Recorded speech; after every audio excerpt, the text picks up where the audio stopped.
Yo, what's going on? So today we got one goal, and that's going to be making some drums that matter. Oftentimes when I'm making a track, I get so swept up in the sample chopping and all that stuff that I kind of let my drums fall to the wayside until the very end where I kind of beef them up in the DAW. But today I wanted to flip that on its head and make some drums that matter and groove and sound good just on their own, as if everything were to disappear and the drums were just banging, would my head be knocking. So that's the goal for today. Hopefully we can get that. This is also kind of tied in with this collaboration I got with Matt Wild, where we're making a track together. That's not out yet, and if it is, you can check that video out here or link down below. But these are going to be drums that I want to use with that collaboration with Matt playing the piano. I don't know what samples he's going to send back yet, so let's kind of get some options going and see what we can work with here. We're going to be doing some live recording of percussion stuff, maybe some vocal stuff, and just see where it takes us. Okay, so I've started a whole new project. There's no sounds besides the old typical classic that you find on the Digitakt, right? And we need to do something about that. So we'll go to Samps, Ricky T. Now, I really like these noise engineering ones, and the goal with this is I want a mixture of acoustic and kind of like analog organic sounds with electronic sounds, because again, I just love blending those two worlds together. And I know Matt's going to be doing some piano stuff, which is going to be dope. So to have this like kind of push and pull of the two worlds would be kind of nice. We'll go with the low queller first. That's kind of cool. Ooh, that's cool, and I like this one too. And by the way, these are available, linked down below to my little sample pack of these sounds. It's an official noise engineering sample pack, which is also really cool. Now here's a really weird drum machine. It's the Pearl Drum X, and this again is also another sample pack I have. And it's just a pain in the butt to program, so I went ahead and just made a bunch of sounds one day, recorded them, and I was like, hey, I'll make it a sample pack as well. Again, link down below. I'm not trying to push my stuff, but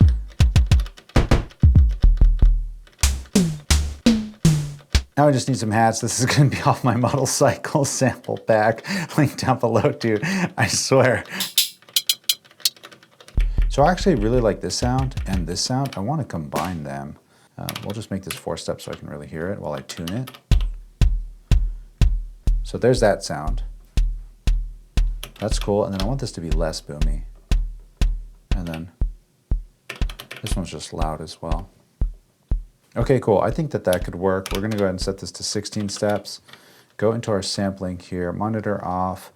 Record length max is fine, but our threshold will turn that up, and our source is going to be the main output. So I just want to grab that. Awesome. It's basically just a quick little resample. There it is.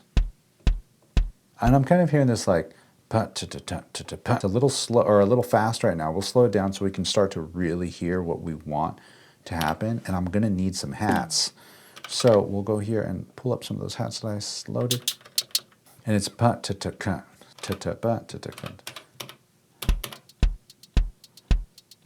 and then under our trigger, we can lower the velocity. And then I'm also going to push these a little late. Okay, now we need a little bit of a clap or a snare. You know what? We can sample this in. And I got input coming in from the patch bay here. And in total mix, I want to make sure that output 3-4, which is this here, is listening to the microphone input. Boom, boom, boom. Okay, that's cool. That's coming in mega hot. Bring that back. I want this to sound more like a bunch of claps. This might be a little tricky, but it could be a fun project. So let's try and do this now. I love that there's reverb of the room, right? That's kind of cool. We'll just call it, we're going to go crazy on this real fast. I'm going to put this on 8. We're going to do that again. Swing for the fences. So I got those 4 samples here, and we're going to make this 16 steps. That's fine. Track 5, boom. Track 6. Push these a little early. We'll push this one a little late. Okay, sweet. We're going to mute this. I'm going to go into track 5, set our LFO to be our sample start position, and just move it a little bit. We're up 32 steps of this, arm it. We're going to save this onto track 2, which is normally where I put my claps. Now, go to track 2. There's nothing here. We unmute these. Whoa, whoa, whoa. Who's still surviving? All right, cool. Now let's fix our hold time. We'll just set it anywhere over here that it'll let it just play all the way through. Set this to 32 steps. I want like a, I kind of keep going back towards that one there. Let's see what that sounds like.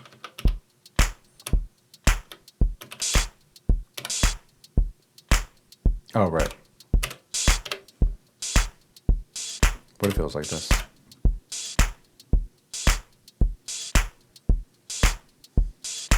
Pitch it down. That's fine, we'll copy that.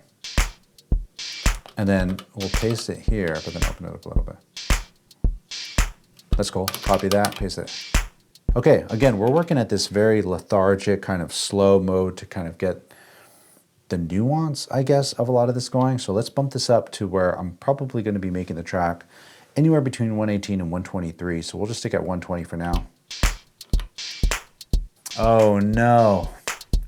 Okay, so because I recorded that 32 bar loop, it doesn't time stretch on here. But I guess I could fix this by just going into slice mode. Looking at our grid, we can just put 4 slices there. Now, when I go into keyboard mode, that works.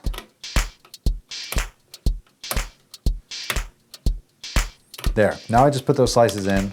We can go ahead and quantize that. Global quantize is set to 1, the perfect amount. I don't even know why that's set to that.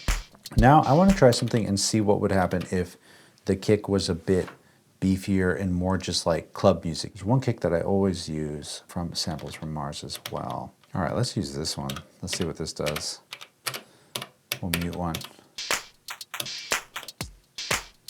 Oh, of course. I got all these crazy things on here.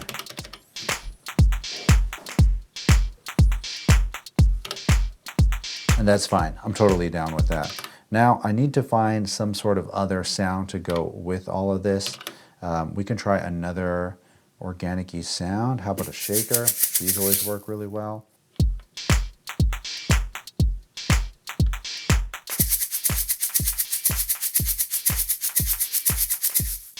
Dude, a shaker always fills out so well. And then unmute it. Yeah, see the first hit, it's like kind of wobbly. I'm just gonna go ahead and choose in another start point.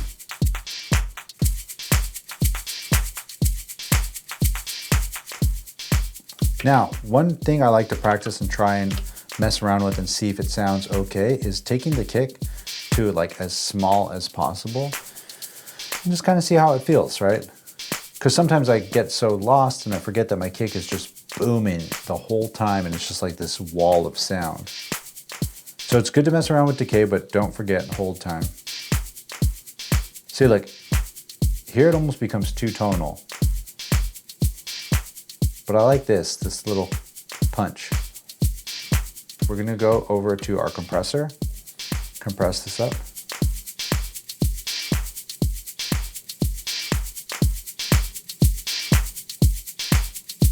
Again, before, with this in it. Now, you know what? Let me just find a really rough chord. Actually, you know what? I have the chords that Matt sent over. Oh, Matt, you're driving me nuts, man. Let's do that again.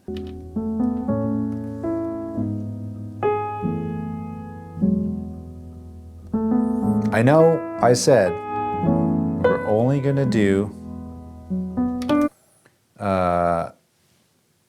no samples and just drums, but I just need to hear how this is gonna kind of maybe work with samples. Okay, cool. Super rough, super rough. You might be thinking I'm nuts with this, but watch. This is what I usually do. I'll just go track 8. That's cleared, put this here, make sure all our filters are open, nothing's getting weird. And we'll bring down the amp.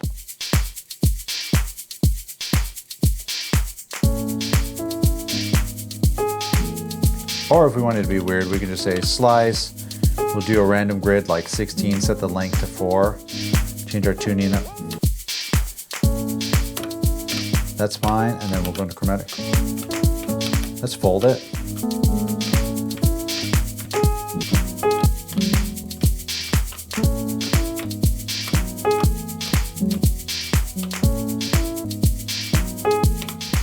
quantize just this track.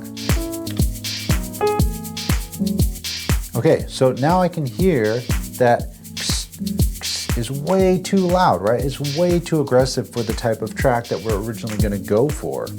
And our shaker, which is 7, is too loud. And another thing I'm gonna do to our shaker to give it a bit more of a rhythmic element is check this out. We're gonna go ahead and clear all this stuff out and just mute it. Listening to 7, I'm gonna set our LFO to be a down ramp. And we're gonna set our destination to be our amp volume.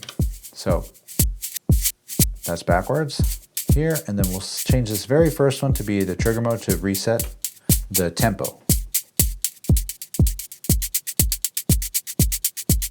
A little less. Again, without this, it's there, it's cool, but this just kind of drives it in a little more. And same thing, our amp level is pretty low, and you're like, all right, well, there's not much more we can work with here. Another trick is just to go to your source and you have another volume here. If you want this to be not as prominent, try 16. What about 8? Might be. Oh, that's kind of cool. That goes with the kick. Oh, this is kind of pretty. Oh, this is dope. So what we're doing is we're starting at the halfway point, and then between this point and this point, which is the entire cycle of the LFO, we're starting halfway down, and then here it's popping up in volume and going here. Watch, we'll make it really dramatic. Oh, I like that.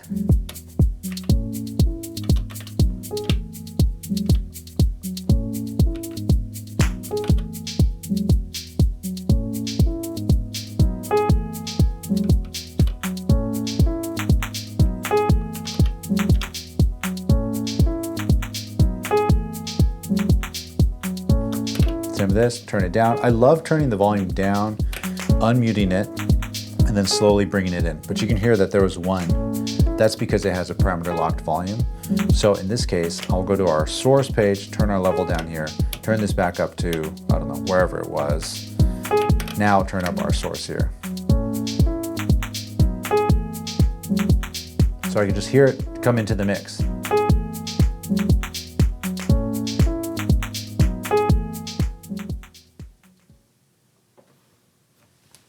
What the? Oh no, my batteries died. Oh man, the big boys. I don't even know where to plug this thing in. It's been so long. Now I want to hear what. Oh.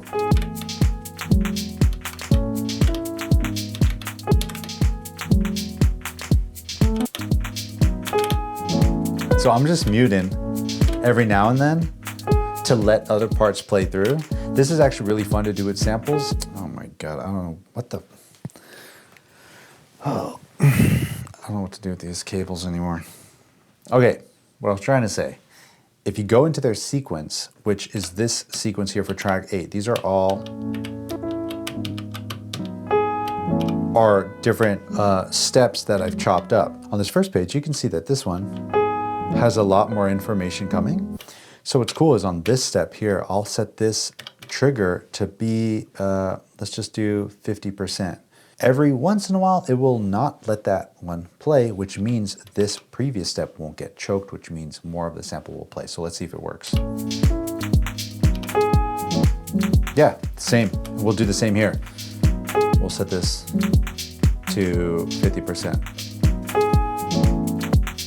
Yeah, there it is. It just took that little 2-bar loop and just introduced some new spontaneity to it. Actually, I think I said that wrong, but oh well, you get the idea. Okay, before I get too carried away with that, we still got track 6, and I'm gonna do the classic like 909 style, right? Because I kind of need that. I know it's cheesy, but I really like it. So let's go ahead and grab one of those. And that's on track 6. Bring that volume down, unmute it.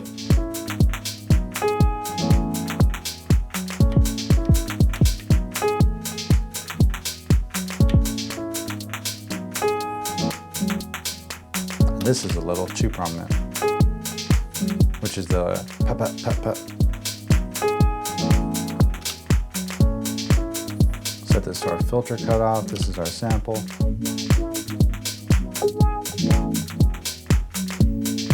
Okay, let's take that out. Can we listen to this for a hot minute? I'm not mad at this at all. Man, I'm using all tracks. We're gonna go ahead and copy this pattern. I wanna add one more thing. I'm gonna go here, paste this pattern, and I'm gonna try on this other pattern here, instead of this, putting a different, more kind of analog-y, weird synth sound there instead. So we'll try something from the BIA.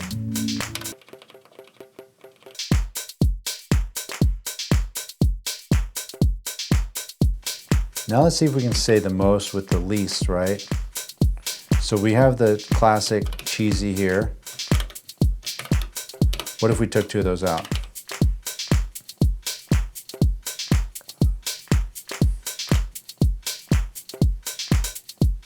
And then here we did another one of those bassimilus sounds. Actually, I like the liquelic. That's cool. And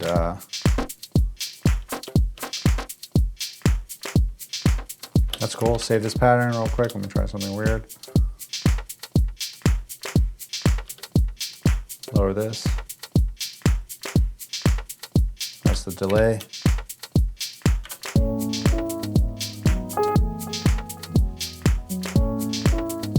Okay, that's fine.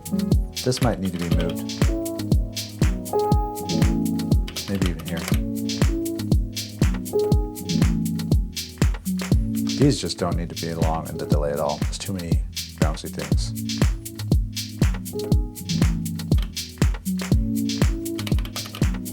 It doesn't belong there. This here, quiet. Again, without this. All right, this is perfect. So I got two versions to try out with the samples that Matt sends over. Hopefully that's out. If it is, you can check it out here or link down below. And if not, it'll be coming very soon. Super stoked, can't wait to try it out. And I had a ton of fun making these drums. Hopefully you learned something here. Hope to see you again next week. Thanks so much for hanging out. Until then, you just heard my elbow pop. You already know the drill. Share the love, share the knowledge. Knowledge is power. Peace. Thank God for undo. I just freaking wiped that whole thing. Speaking of which, I'm gonna go ahead and save this project. I'll catch y'all soon.